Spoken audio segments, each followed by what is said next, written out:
Ladies and gentlemen, it is now time for our co-main event of the evening. 8 rounds for the WBC Silver Heavyweight Championship. Brought to you by Salida Promotions in association with King's Promotions and sponsored by Bet Online and the Dort Financial Center. Along with Veggie, your 3 judges scoring this contest at ringside will be Mauro Di Fiore, Perla Rodriguez, and Robin Taylor. The referee in charge when the bell sounds is Mike Griffin. Introducing first, fighting to my left out of the red corner. She comes in wearing the black trunks trimmed with the brown. Weighing in officially at 202 pounds. Her record includes 2 wins, 1 of those coming by way of knockout against 1 blemish. Fighting out of Waycross, Georgia. Ladies and gentlemen, introducing Monika Harrison. And across the ring, her opponent fighting out of the blue corner. She comes in wearing the silver trunks trimmed with the black, weighing in officially at a ready 196 pounds. Her record a perfect 1, 2 bouts, 2 victories, 1 of those coming by way of a knockout. Fighting out of Houston, Texas. Ladies and gentlemen, introducing Danielle Perkins. And your referee in charge here to give instructions is Mike Griffin.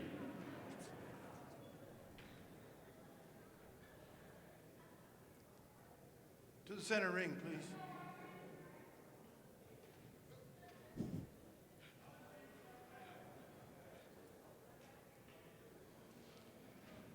All right, both of you ladies received my instructions in the dressing room. Obey my commands. Remember to protect yourselves at all times. I want you to touch gloves now, ladies. You're boxing at the bell. Good luck. So a rematch from a fight happening at Kronk back in August of 2020. This time around, it's for the WBC Silver Heavyweight Championship. 8 rounds. So will this be a continuation for Danielle Perkins? Will this be round 5? Or will we see what Monika Harrison promised to us, a completely different fighter here in their second meeting? But she explained to us that that fight in 2020 was postponed so many times that when she finally got the call, she was not prepared. She was not in shape. She didn't have a trainer. Like you said, so many conditions were going against her. This time, not much different. A lot of stuff had happened before she actually agreed to take this fight. She pops Perkins there. She had 12 days notice for that August fight. Again, her trainer wasn't allowed to get to Detroit because of the pandemic. Essentially a stranger in the corner. And she said she was exhausted from draining a lot of weight. She was heavier than she was comfortable fighting with. Yeah, Harrison just literally walked into Perkins' jab. And I felt that. Stiff cross splits the guard from Perkins. The southpaw from Houston. 6 foot, 72-inch reach. Former pro basketballer hoping to shake up this heavyweight division here in women's boxing. A huge advantage is the fact that Perkins is used to this grind and the technical end of having a trainer and telling her what to do and how to do it. She calls it the GPS for success. Good flurry. 2 jabs connecting, 1 to the body, another to the head.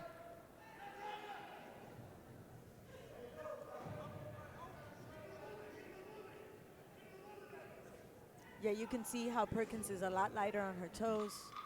It's really her calling card, because it sticks out. I mean, at 6 foot, again, women's heavyweight, the athleticism from a pro basketball career, it's so evident. Exactly.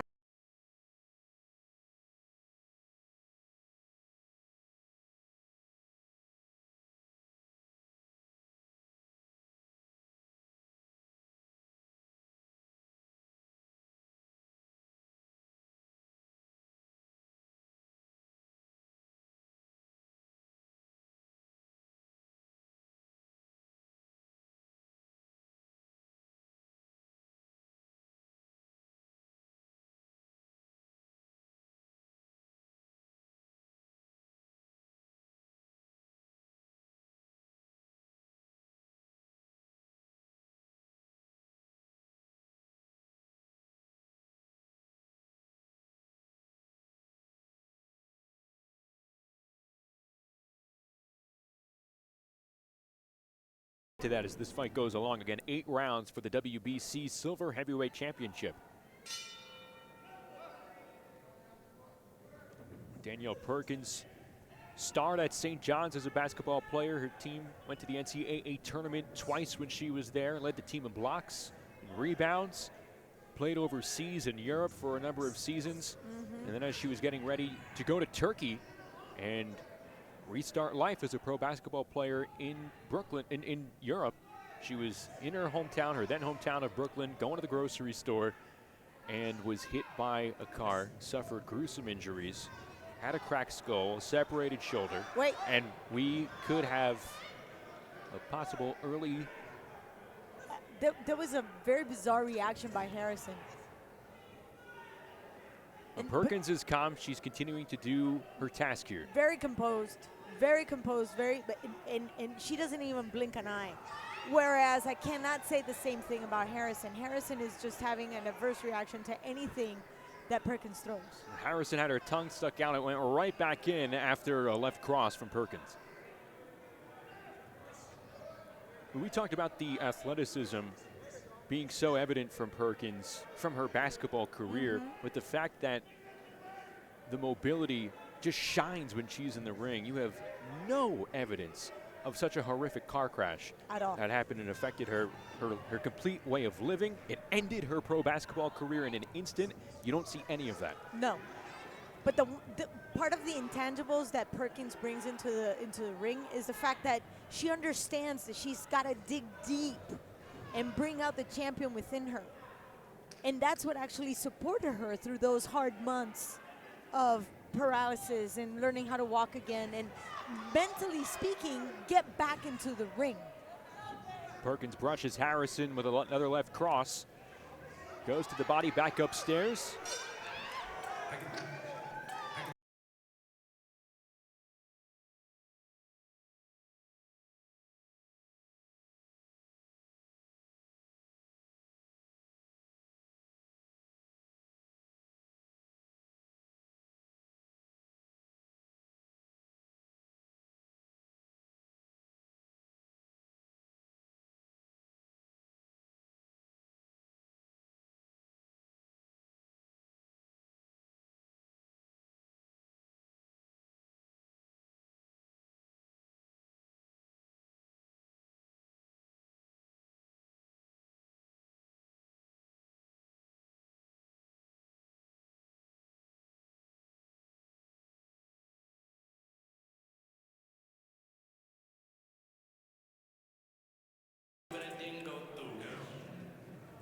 And according to BoxRec, there are only 13 ranked heavyweight fighters in women's boxing. And Danielle Perkins, at the moment, ranked 8th, trying to climb that ladder as we start round 3 between Perkins and Harrison. WBC Silver Heavyweight title on the line, scheduled for 8 rounds. Harrison in the black and gold trunks with the black tights. Perkins, white and black trunks. And Perkins going to work here in round 3. Yes, she definitely has the will and the desire to finish this off quick. And I gotta give a lot of credit to somebody like Monika Harrison, that after everything that's going against her, she is willing to engage. She's game. She's walking into. She's engaging somebody who athletically is better than her, and her footwork is clumsy, and that's 80% of the battle right there. Perkins sizing it up, laying the hammer down.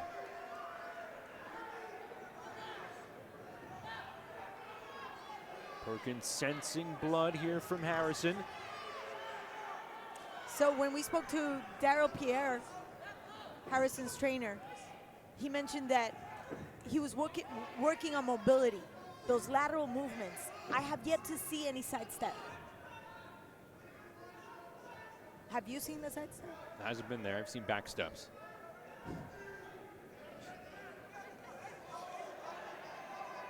Harrison with a wide right hand. Shades of that first encounter at Kronk Gym. Interestingly enough, she said that what took her by surprise on the first fight was the fact that she was facing a southpaw. So she already knew that she was facing a southpaw. And yet she keeps walking into that jab.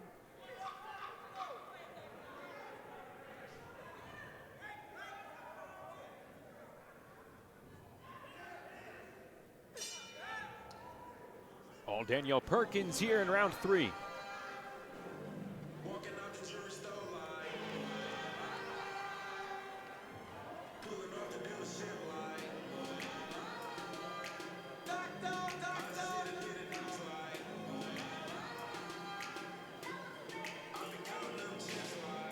Let's look at that.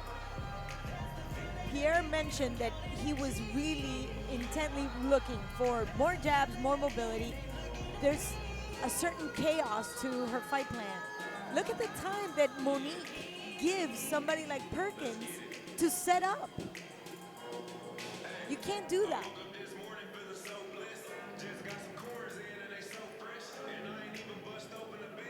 And again, in the first fight, she was surprised by the fact that it was a southpaw. She had never fought a southpaw. She had never even sparred a southpaw.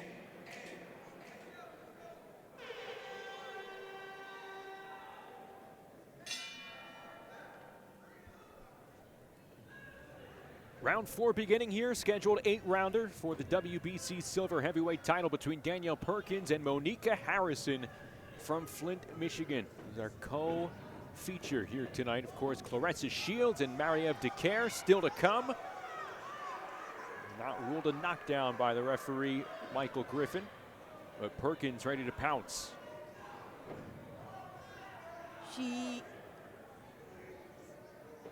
Danielle comes into every single combination with a hunter mentality, literally looking for that one punch. She sets up. Her shoulders are loose. She's bobbing, she's weaving, she's doing everything that she needs to do.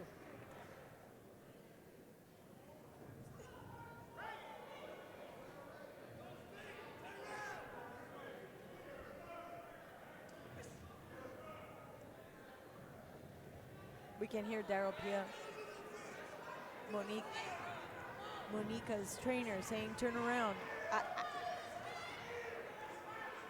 And the ref is keeping a very close eye. Michael Griffin closing in just a bit here. Harrison was lodging against the ropes moments ago. Trying to show some fight here in the 4th round. She's respecting that left hand that's just reserved in its holster from Danielle Perkins. And she just came in with a flurry of hooks to the rib cage. And that, my friend, not only weakens you, but it weakens your legs.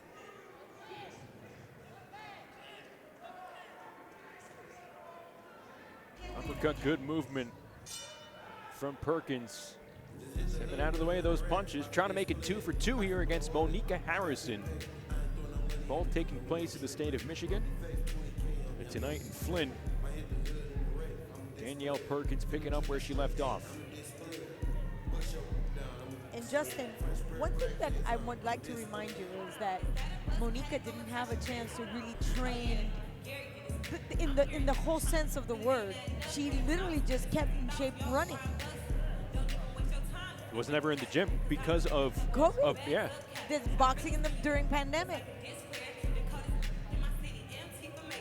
It speaks to the levels that a lot of these fighters have to rise to in order to keep going. The commitment to be in the best shape possible for that one opportunity that can open the door. Monika Harrison trying to go for her first win since January of 2019. She has a lot of catching up to do here as we begin round 5 in this women's heavyweight title matchup.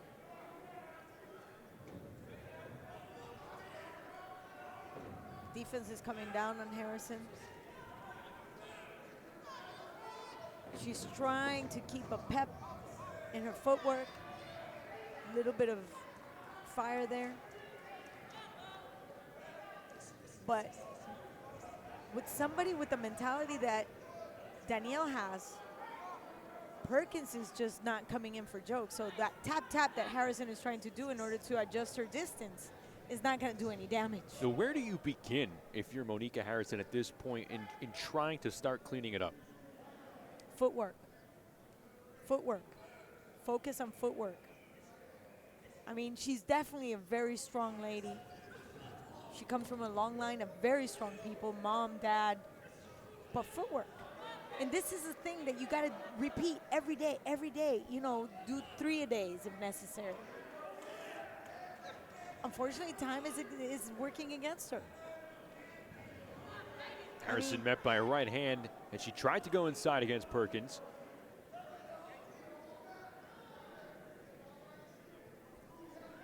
All Danielle Perkins here through 4 rounds and change.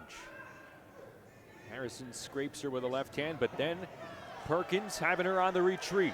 Big left hand and a right hook, and another one. And that may have hurt Harrison, trying to shake it off against the ropes.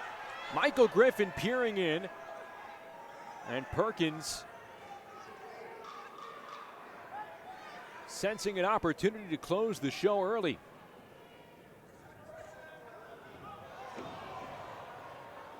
And Harrison, not having her legs under her there, gassed at the end of the 5th round. Yep. You can definitely see that she's exhausted. And I got to give credit to her spirit. She's still trying to be in the fight, still trying to be active, produce some type of combinations. But look at that. She just still can't find the reach. And when you're so flat, then you become a target, a very easy target. That's why it's important to understand the lateral movements.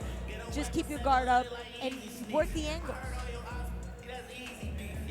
So that is just a target for somebody like Danielle Perkins.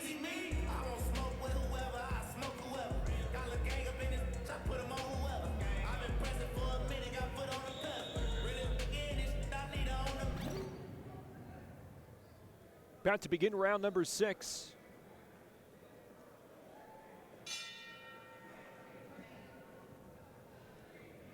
These two fought 4 rounds back at Kronk in August. And here we go with an 8-round title match. And Danielle Perkins looking to do exactly what she did back in August. Dominate wire to wire. And I would say she has even refined certain techniques. I cannot say the same thing for Monika Harrison. Well, the defense from Perkins just exacerbating the struggles that Harrison has as far as the ongoing conditioning as the rounds progress. You miss, you're getting a lot of air taken out. And standing still is Harrison. She thought she was punched from behind, thought it was a rabbit punch. Perkins moving around though, not staying stationary. And literally running circles around her.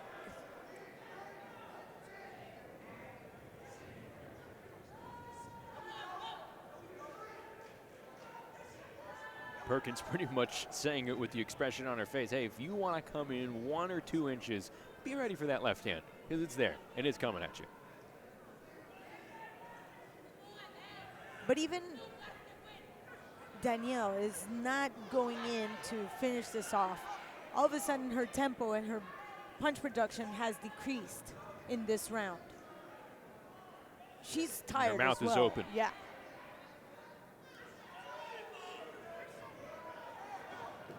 And again, the guard from Harrison brought down. Perkins trying to capitalize. Danielle Perkins perhaps hitting a wall here.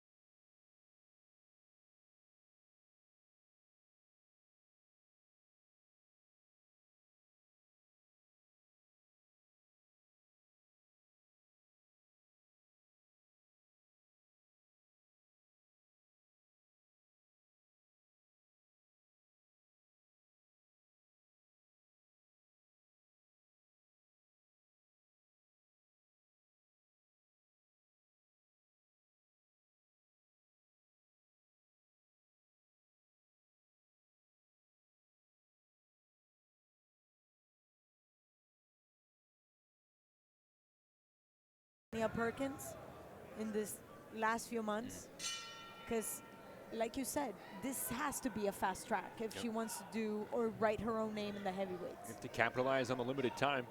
James Cooper, a common trainer for Danielle Perkins, and Marlena Esparza, who we saw come away victorious with a clean runaway on the scorecards in her fight against Shelly Barnett. Danielle Perkins trying to make it 2 for 2 with this stable from Houston here in round 7. Firing bullets to the body, now looking back upstairs. Connecting with that right hand, the lead right. And even though Monika tries to connect with that jab, that head movement by Danielle Perkins is smart enough to just, you know, wave out. That right hand rocking the chin of Monika Harrison. And Danielle Perkins pretty much knowing that she can do whatever she wants at this stage here in round number 7. Stuttering on her feet and then going back to laying down the leather on Monika Harrison. I would like to see the punch stats for the last round because it dramatically dropped from the 4th to the 7th. I mean, at this point in time, she's not even throwing the jab. She's just, you know, keeping it. The stick is just out there.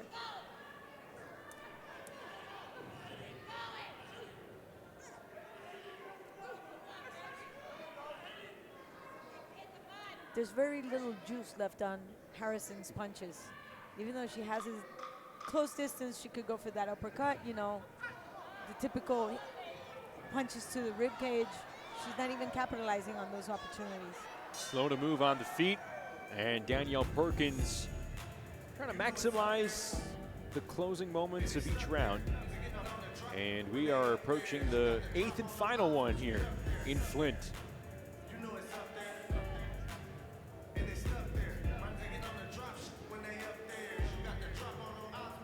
Danielle Perkins trying to improve to 3-0 and make it a clean sweep in this series here against Monika Harrison. Justin, there's absolutely no sense of urgency in Coach Cooper or Daryl Pierre. I mean, at this point in time, I would be literally yelling and screaming.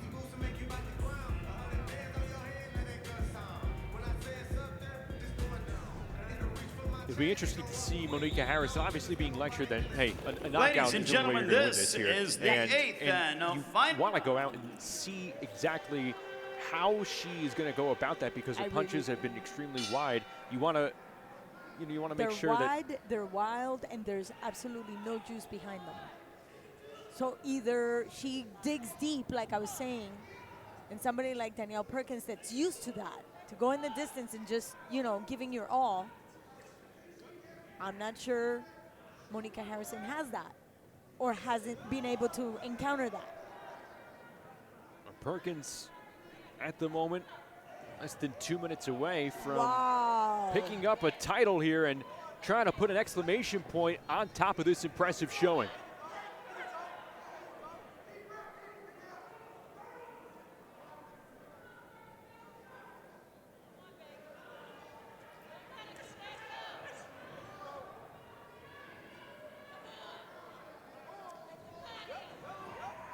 Harrison coming in with the double jab, and there she's met by a barrage from Perkins. Exactly. And I was just going to tell you about her life partner. Harrison's life partner was explaining to us that she's so kind that sometimes she's not willing to just punish the opponent the way she should. And it is not there for Monika Harrison here tonight. And Danielle Perkins continuing her impressive beginnings to a pro boxing career.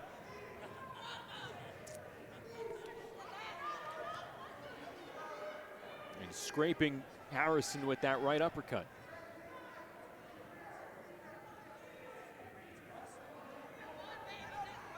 This place filled out. 375 people, limited capacity. They are waiting to go with their hometown hero, Claressa Shields. But here, Danielle Perkins closing the show on the co-main event. And Big crosses exchanged from both. That puts a cap on it, but Danielle Perkins could have come away with another shutout on the judges' scorecards on her way to picking up her first piece of pro hardware. Officially, unofficially, my very lonely, humble card. Every single round for Danielle Perkins. I see a lot of heart. I see a lot of desire and will. A lot of commitment in Monika Harrison. But we got to build from ground up. This has to be from footwork to, you know, just strength and conditioning, and then you can go into the different combinations, and then you can really sit into your power punches.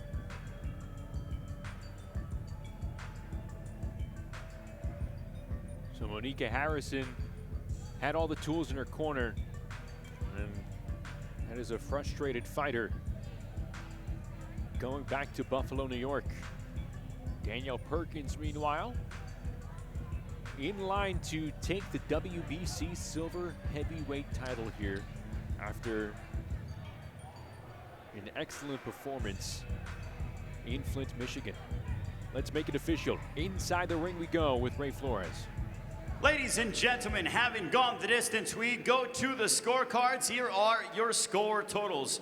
All three judges, Perla Rodriguez, Mauro Di Fiore, and Robin Taylor, are in accordance, seeing about 80 to 72 for your winner by unanimous decision. And now the WBC Silver Heavyweight Champion. She remains undefeated, Danielle Perkins.